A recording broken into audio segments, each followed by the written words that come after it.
Okay, hello all. In this video, we will talk about the last chapter, that is the chapter 13.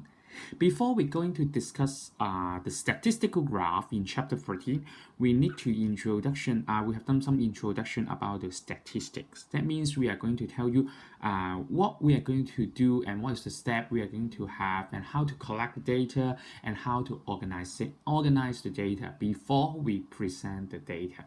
So before of it, we will have some thing that you must know before you go to the other parts of the data. So first of all, let's look at the 4 key stage of the statistics. So let's look at question 1. The following shows the 4 key stage. Key stage means 步驟 involved in statistics. So let's look at these 4. Presentation of the data. In Chinese, 展示數據.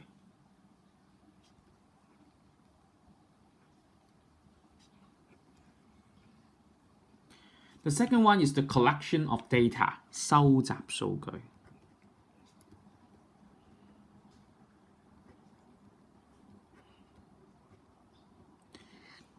Analysis of data and drawing conclusion, that is 分析數據.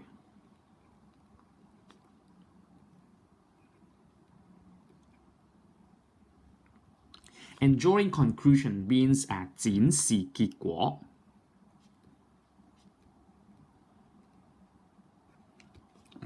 Finally, we have the organizing of data. That means 組織數據.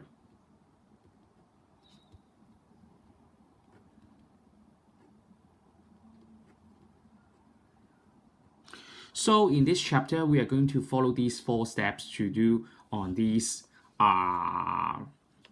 boxes, and so that we must show all the steps one by one. The first one, the step is B, collection of data. Because after we collect, before everything, we present the data, we organize data, and even the analysis of the data, we must get the data first. So we must do the collection of data. So the first step is B. The second one is a D, organizing the data. If we do not organize data, we will present some data in a very weird way. That means that we can present it so ugly so that we cannot find out some important find some out important inside the data. So we must organize before we go to presentation. So the third one will be the A. That we will always use for example, we have the pictogram, we have the broken eye graph, we have the bar chart, etc., etc., etc. These we need to present it by these graph. And finally, after we can read the data, we can analyze it and draw the conclusion. So this is the 4th step that we must know about the statistic steps for us to do it.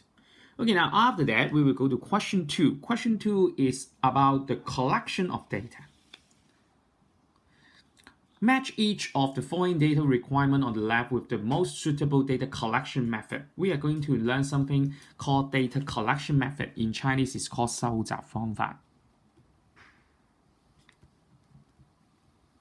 So first one, we have 5 of these. The first one is called reading previous record.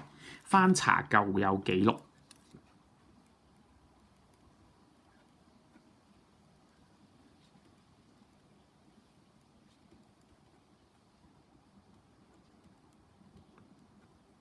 The second one is called observation, 觀察.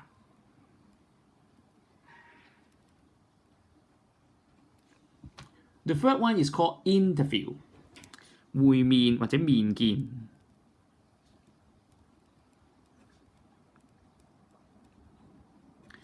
The fourth one is called questionnaire, in case Chinese 問卷.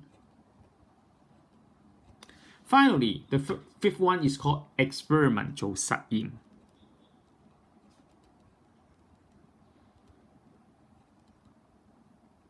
So in these questions, we are going to find out some data collection method one by one. Okay, now let's look at part A.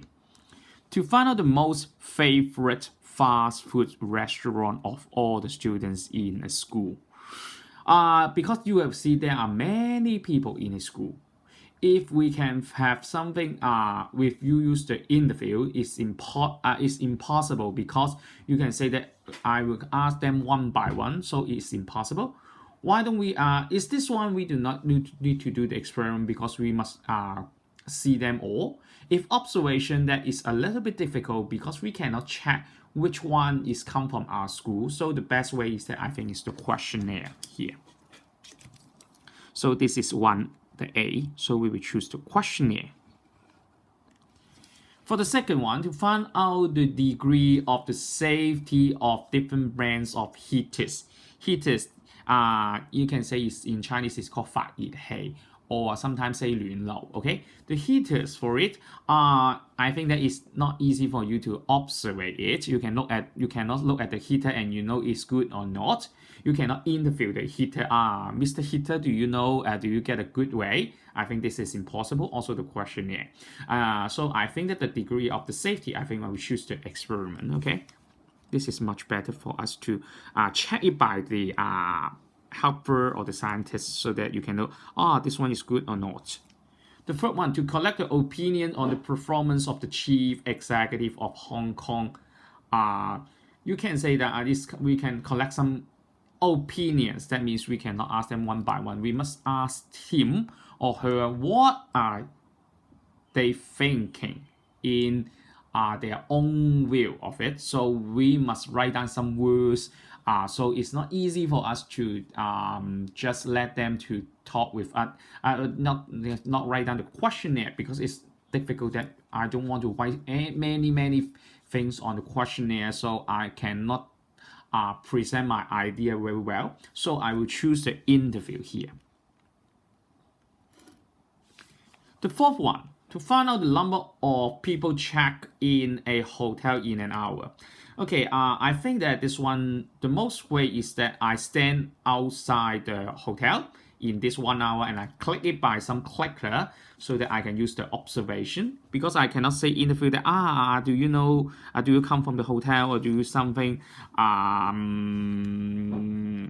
by questionnaire that I cannot put the questionnaire in a check-in table, so that you can ask a visitor to answer the questionnaire. It's impossible, because no visitor really want to do something like this. So I think the observation is much better. To find the last one, I think that is the reading previous record. It's obvious that this the answer, because I want to find out the number of deaths last year, so that I can check it by some other company or other department in the government, so that I can do the find out the answer by reading the previous record.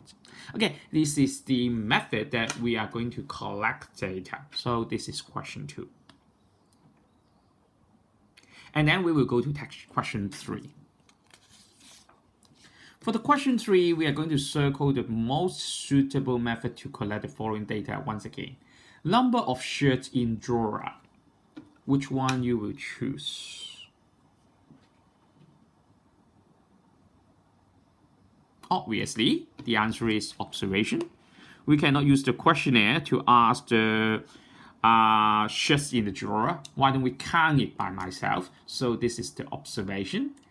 Favorite colors of a group of students. The answer is, I think this is interview. We cannot observe it, because someone may wear red, but do they love red? I don't think so. It is because we must ask them by yourself, so that you must know the answer. C, average temperature last week. The answer is, I think it's reading previous record. Because every time we cannot use the experiment, because there is no need to use the experiment. The average temperature, you are not going to check something that is a lot difficult for you to find out by reading previous record. You cannot interview the weather that what is the degree Celsius now today. It's impossible. So the only way is that reading the previous record. The sugar content of a mixed fruit juice. Sugar content in Chinese is called 糖分量. I think the best way is the experiment. because you can check it by some test in your science subject, so that this is experiment. And also you cannot interview the food user, you cannot interview the producer, because the producer will not tell you, because sometimes I will pick more high sugar content to attract more people to drink it. It's not easy for us to use a questionnaire because they do not know the sugar content. Okay, the last one, number of pets owned by each household in a building. The answer is, I think questionnaire is the best way, because for the questionnaire, it's much easier for you to find it, to put it in your the letterbox, the mailbox in each building, so that they will answer us, so that we can get the answer immediately. So this is part E answer.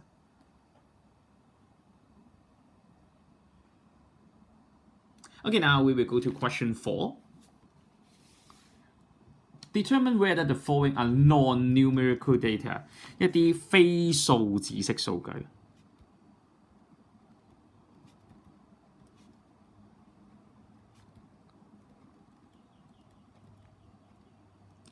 The other one is always say that is 數字式數據 ，numerical data，numerical data。So let's look at it one by one. I think it's easy for us to distinguish something that is non-numerical and numerical.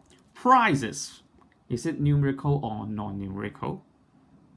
Obviously, this is numerical. We can know the price.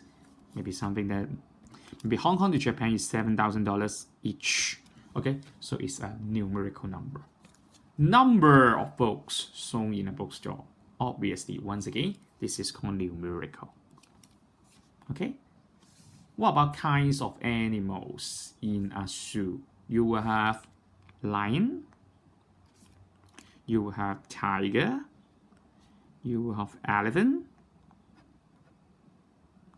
So that means I will use different kind of it. So this is non-numerical.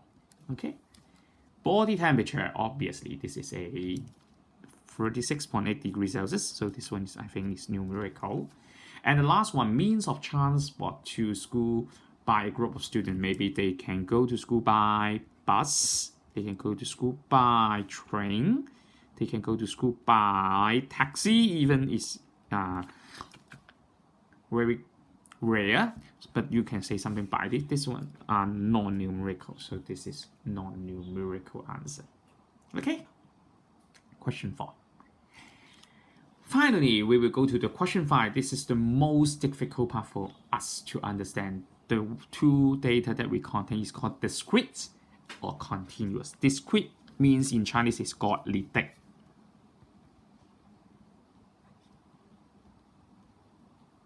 And continuous is 連續. So what are we going to learn and what are we going to do is that we must count this is discrete or continuous. So let us look at some example for the discrete cases. The first one I will choose for discrete case is obvious. The most obvious is the C, the number of visitors here. This one obviously is the discrete because we will have 1 visitor, we will have 2 visitors, we have 3 visitors. They are not continuous. Why? Mr. Tam, I know that 1, 2, 3 are continuous. No. The continuous means that we need to have something. Do we have the 1.5 as answer? No. We cannot have 1.5 visitors in here. So 1.5 is not an answer. So this one, obviously, this is called discrete.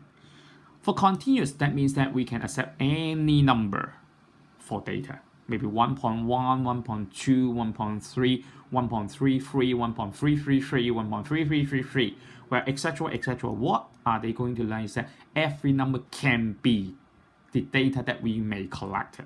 So obviously, the other one I must have tell you that continuous we will have is part. There will be 3 questions that are continuous data. They are part A, part D, and part E. They are all continuous. Because for the time taken, we have some seconds for it. Maybe 110 hurdles, maybe 30 seconds, 30.5 seconds, 30 point something second. That every number can be the answer for the time taken by the group of the 110 meter hurdles. And for the weight of the luggage of the group is also true because we have the 23 kilogram or 23.1 kilogram, etc., etc., etc. Any weights of the luggage can be possible. So this one is continuous. The last one is the length of handspan. That means your length of this one. So you can be any number, for example, because we must measure it before we go to this is continuous. So the B, the number of chocolate beans in a bag, that must be discrete. We must count it. We have 10 chocolate beans, we have 11 chocolate beans, we have 40 chocolate beans, but we will never have 14.5 chocolate beans in a bag. That means we cannot have something decimal number. That this one I think is discrete. So I hope that you can know what is the meaning of the discrete and continuous. Okay, thanks for watching in this video. Bye bye.